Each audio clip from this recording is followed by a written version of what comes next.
possiamo ammirare due belle opere di Sandro Pavan, piuttosto tipiche, rappresentative di quella che è la produzione di questo artista, molto legato al territorio, che ci racconta attraverso le sue immagini un po' la storia, l'evoluzione di paesi, di città del Veneto, ma anche di altre regioni italiane. In alcuni casi Pavan ci racconta anche proprio degli episodi di cronaca, ma più spesso nella sua produzione va o a raccontarci l'evoluzione delle città, ad esempio una serie di suoi lavori è dedicata alla cosiddetta Mestre storica ed è proprio una sorta di cronologia di come Mestre sia cambiata nel corso del tempo, oppure ci raffigura paesaggi di località come Asolo o altre dove c'è anche una componente naturalistica più evidente. Lo stile di Pavan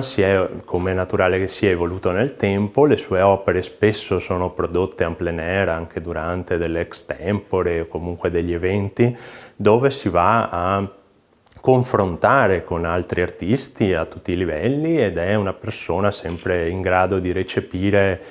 consigli, critiche, suggestioni e di continuare a crescere nel tempo modificando e arricchendo sempre il suo stile e i suoi soggetti.